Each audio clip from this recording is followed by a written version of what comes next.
This video has a 99% fail rate, not because the advice is bad, but because 99% of people will hear this, nod, and do nothing. They'll think, I'll save this for later, or I already know this. And that's why they'll stay stuck in the same place next year. But you're still watching. That means you're different. You're in the 1%. And that's why this will work for you. Let me prove it. Right now your brain is resisting. It's whispering, this is overdramatic, or I'll skip to the tips. That's your ego trying to protect you from change. Neuroscientists call this cognitive dissonance. Your mind hates contradictions. If you believe you're already productive, but this video suggests otherwise, your brain will reject it. That's why most fail. They ignore what challenges them. So here's your first test. Pause this video and ask yourself, am I really open to changing? If yes, keep watching. If no, close it now, because faking interest wastes your time. But if you're still here, let's expose the 3 lies keeping you stuck. Lie number 1, you need perfect conditions to start. I'll begin Monday. I need a better plan. When X happens, then I'll... Sound familiar? A Harvard study tracked 10,000 people for 5 years. The successful ones didn't wait. They started messy. The waiters? Still waiting. Perfect timing doesn't exist. It's a myth sold by gurus who've never built anything real. Here's the brutal truth. Your brain uses preparation as procrastination. You research diets instead of eating healthy. You watch productivity videos instead of working. You're not preparing. You're avoiding. Action isn't the last step. It's the first. The plan improves after you start, not before. Try this now. Pick one thing you've overplanned. Commit to doing it badly for just 5 minutes today. Not well, badly. Why? Because done poorly is better than perfect but imaginary. The fastest way to kill procrastination is to lower your standards, temporarily. Lie number 2, you need motivation. Newsflash, motivation is a fair weather friend. It abandons you when you need it most. The Stanford Behavior Lab proved this. They found motivation follows action, not the other way around. People who force themselves to act first reported 300% higher motivation later. Waiting to feel like it is like waiting to smell food before cooking. Think about gyms every January, packed with motivated people. By March, empty. Why? They relied on feelings. The regulars, they go when tired, busy, or sad. Because they've tied action to identity. I'm someone who workouts, not moods. That's the secret. Systems beat motivation every time. Your turn. Pick one task you need motivation for. Schedule it at your worst time, e.g., after work when tired. Do it for 5 minutes. Notice how motivation magically appears mid-action. That's not luck, that's science. Lie number 3, more information will save you. How many productivity videos have you watched? How many books sit unapplied? The truth is brutal. Knowledge without action is entertainment. MIT researchers found that people who consumed self-help content but didn't apply it were actually less confident than those who knew nothing. Why? Because knowing but not doing creates shame cycles that paralyze you further.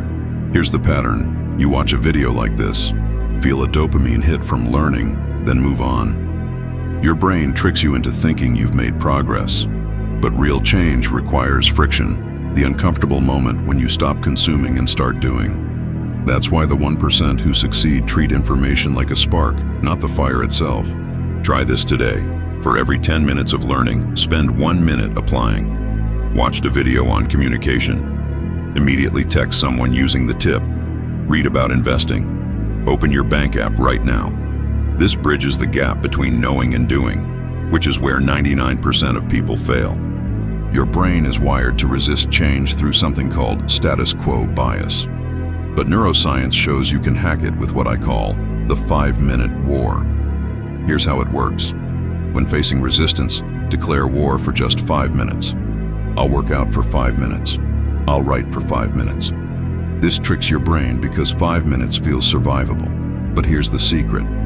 Once you start, you almost always continue. A University of Chicago study found 87% of people who committed to 5 minutes of a task ended up working for 30+ minutes. Why? Action creates momentum. The hardest part isn't the work, it's defeating the initial resistance. That's why 5-minute wins are atomic bombs against procrastination. Your battle plan. When resistance hits today, shout in your mind, 5-minute war. Then move physically, stand up, grab water, open the needed app. Physical motion breaks mental paralysis. Win these micro battles, and you'll win the war against your old self. Habit 1 is so simple you'll underestimate it. The 2-second rule. When you think of an action, you must physically move toward it within 2 seconds. Need to email? Open your inbox now. Should work out? Put on your shoes immediately. This bypasses your prefrontal cortex, the part that overthinks, and activates your motor cortex before doubt sets in. Olympic athletes use this. Watch a sprinter. They explode at the gun because they've trained to connect go with movement, not thought. Your life requires the same reflex. Every hesitation allows resistance to grow. But movement within 2 seconds? That's how you build unstoppable momentum. Practice today. Set 3 phone alarms labeled 2-second rule. When they ring, do the first task you see within 2 seconds. Hang up clothes, text a friend, do push-ups. This trains your brain to connect intention with instant action. Habit 2 is input control, because you're the average of what you consume. Most people are in toxic relationships with their inputs, scrolling negativity, binge-watching nonsense, listening to complainers. Then they wonder why they lack energy. A University of Pennsylvania study proved negative inputs reduce problem-solving skills by 31%. You can't output greatness with garbage inputs. Elon Musk once said he became a different person after switching from TV to books. That's not elitism, it's neurobiology. Your brain mirrors what it's exposed to. Want more focus? Consume focused people. Need confidence? Ingest courageous stories. This isn't positive thinking, it's strategic brain programming. Your detox plan. For the next 72 hours, track every input, every show, conversation, social scroll. Then ask, is this wiring me for success? Replace one toxic input with a growth one. Just one. Small switches compound into new identities. Here's your final test. In the next 60 seconds, you'll decide if this was entertainment or transformation. Most will close this video and return to their routines. The 1% will act. So right now, before your brain resists, open your notes app and type, "My 1% action today is," then fill it with the smallest step toward change. Not tomorrow, today, not when I have time, now. Because life isn't changed in someday moments, it's changed in seconds like this one. Your future self is watching this moment through memory. Will they see the day you finally moved, or just another video consumed? Comment changed if you did your 1% action. Comment ignored if you'll pretend to act later. But know this. The person you'll be in 5 years is decided by what you do in the next 5 minutes. Ready? 3, 2, 1. Act.